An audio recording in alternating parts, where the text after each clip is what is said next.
Amortisation schedule of a loan. Amortisation schedule एक बहुत important table है लोन के बारे में, जो हमें बताता है कि किस तरीके से हर इंस्टॉलमेंट के साथ हमारा कितना लोन कम हो रहा है और कितना इंटरेस्ट अमाउंट हम पे कर रहे हैं। नॉर्मली अमोर्टाइजेशन शेड्यूल बनाने के बहुत से तरीके हैं, मगर आजकल जो कि दुनिया MS एक्सेल बहुत ज़्यादा इस्तेमाल कर रही है, तो इस वीडियो के अंदर हम समझने की कोशिश करेंगे कि किस तरीके से MS एक्सेल की मदद से ये अमोर्टाइजेशन शेड्यूल बनाया जाता है।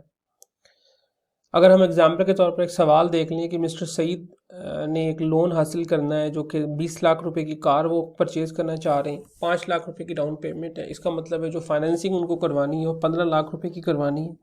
बैंक 12% इंटरेस्ट रेट चार्ज कर रहा है और फाइनेंसिंग पीरियड 5 ईयर्स है, जो कि कार वगैरह के केस में नॉर्मली मंथली अमाउंट कंसिडर होती है, इसलिए 5 ईयर्स का मतलब असल में 60 मंथ्स बनता है।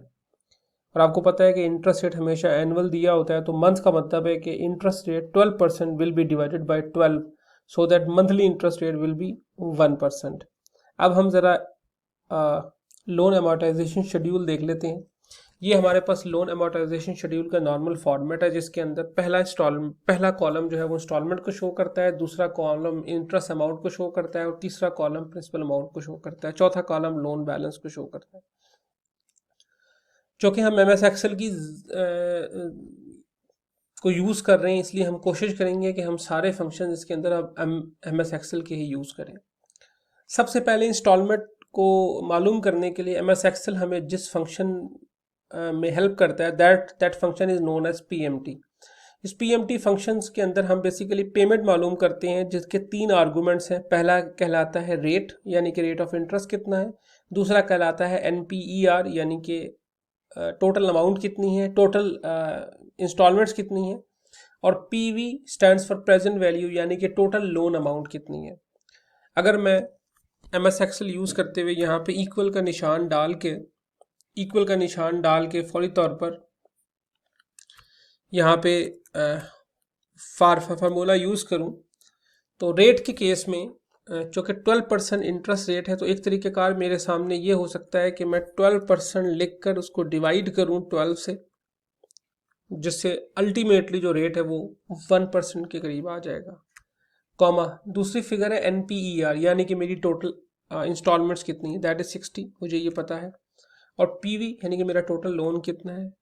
ये एक्सेल का जो फॉर्मेट है वो ये है कि माइनस के साथ शो करता है, फिर आपके पास इंस्टॉलमेंट पॉजिटिव में आती है। अगर आप यहाँ पे सिर्फ 15 लाख लिखेंगे तो आपके पास जो PMT है वो नेगेटिव शो होगा।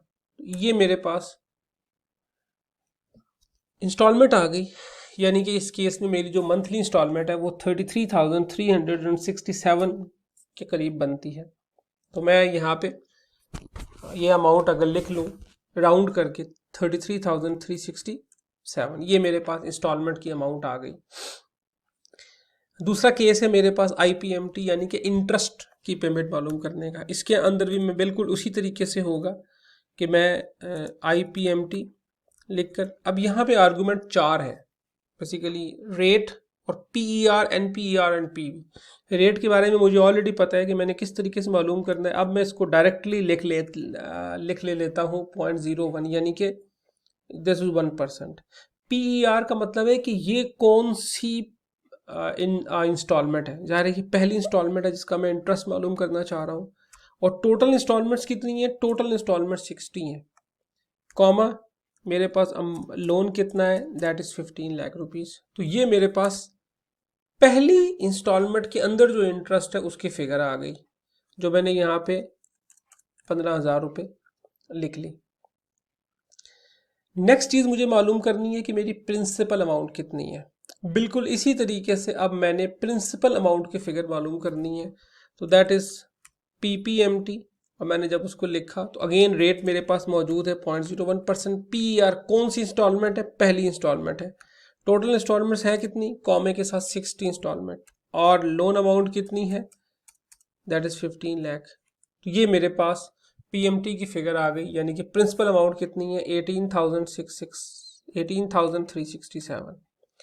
अब आप अगर यहाँ पे इन तीनों फिगर्स में गौर करें तो आपको ये क्लियरली नज़र आएगा कि इन दोनों फिगर्स का जो सम है वो बिल्कुल इसके बराबर है, यानी कि ये अमाउंट जो है मैंने हालांकि ये 3 अलग अलग तरीकों से निकाली है, लेकिन उसके बावजूद मेरी जो इंस्टॉलमेंट है that is equal to interest amount plus principal amount which is the right thing.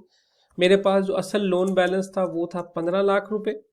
इसका मतलब है कि पहली इंस्टॉलमेंट के बाद अब मेरा लोन किस कदर बाकी रह गया है, 15 लाख माइनस माई प्रिंसिपल अमाउंट।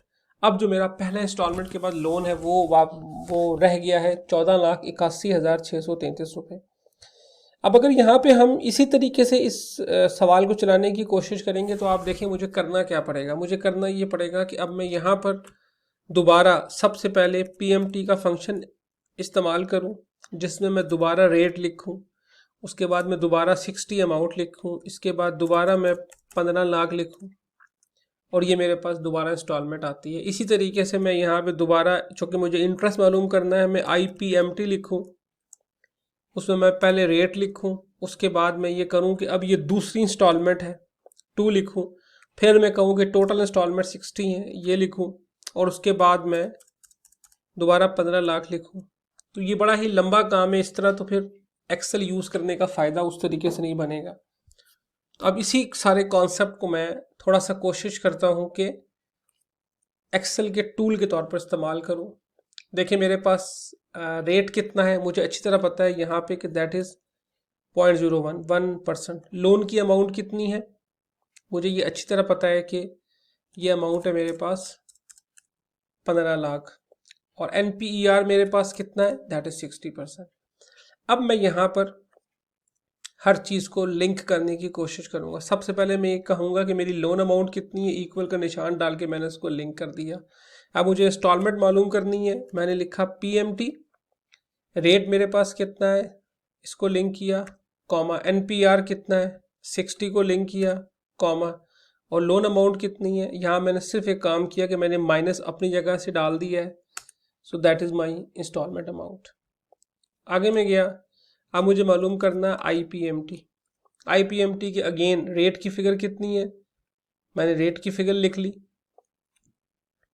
Comma PER। अब यहाँ पे मुझे समझना है कि चूंकि PER पहली इंस्टॉलमेंट है तो अब बजाय इसके कि मैं यहाँ पे इसको लिंक कर देता हूँ कि this is 1 which is I am using.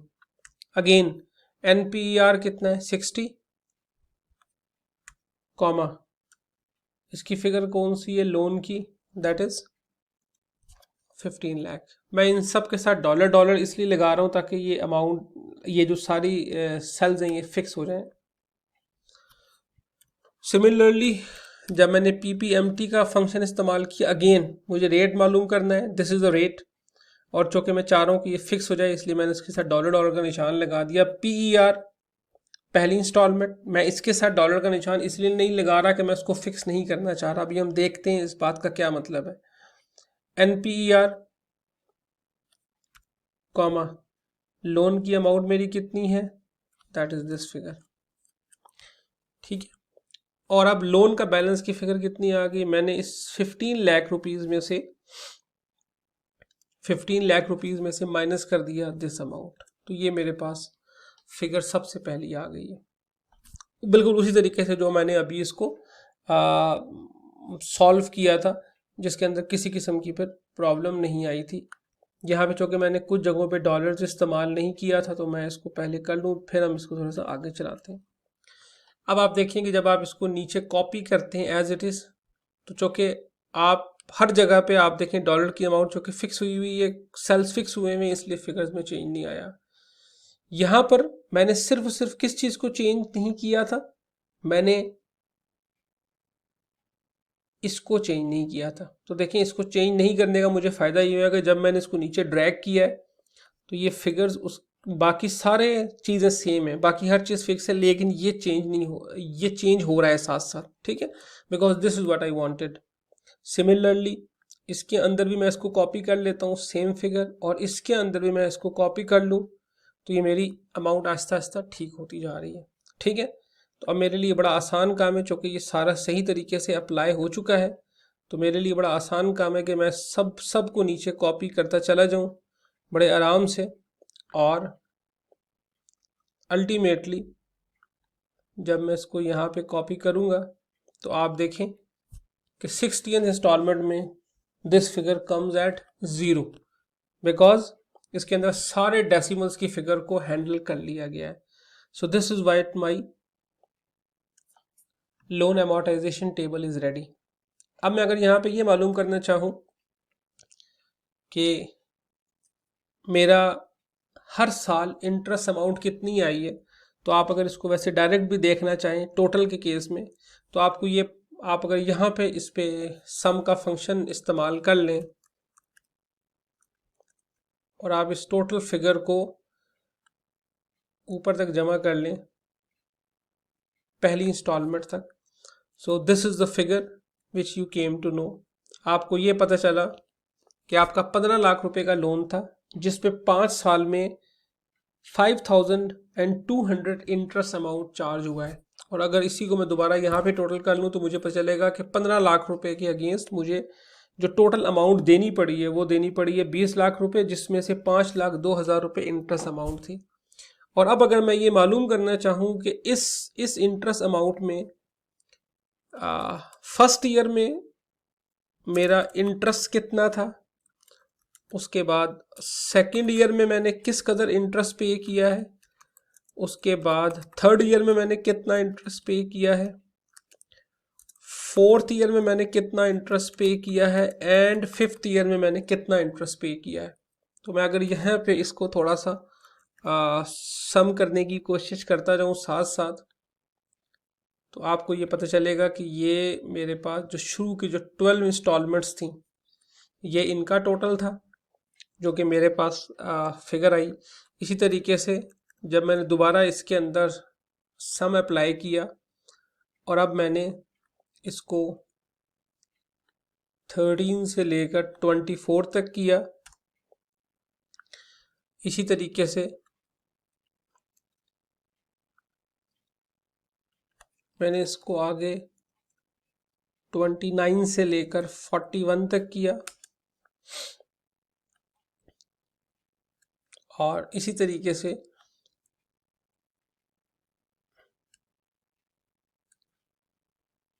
इसको मुझे 40 तक करना था। बेसिकली 12 यहाँ तक होता है पूरा। इसी तरीके से मैंने मज़ीद इसकी जो फिगर्स को सम किया और मैंने इसको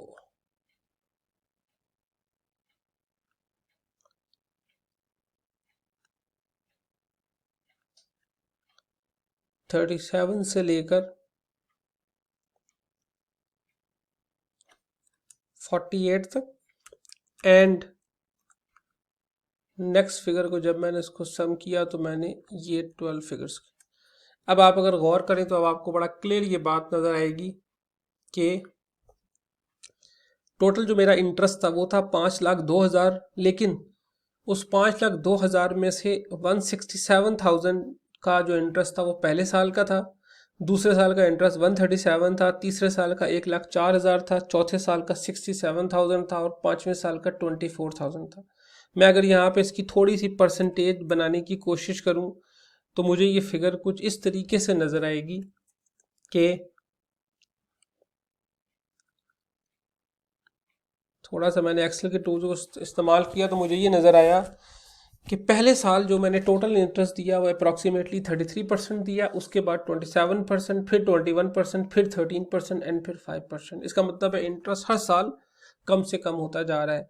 इसका मतलब ये है कि मैं ये देखने की पोजीशन में हूँ कि अगर किसी ख़ास टाइम पीरियड के ऊपर मैं अपना लोन को रीपे करने की कोशिश करूँ टाइम से पहले, तो मुझे कितनी अमाउंट पे करनी पड़ेगी। मिसाल के तौर पर मैं अगर ये देखूँ कि अगर मैं 3 साल के बाद अपना लोन को ख़त्म कराने की कोशिश करूं तो 3 साल के बाद मुझे जो अमाउंट देनी पड़ेगी वो टोटल 7,08,821 रुपये देने पड़ेंगे। ठीक है, इस तरीके से मैं इस पोजीशन में होऊंगा कि मैं इसकी मुख्तलिफ किस्म की वर्किंग को कर सकूं। Thank you.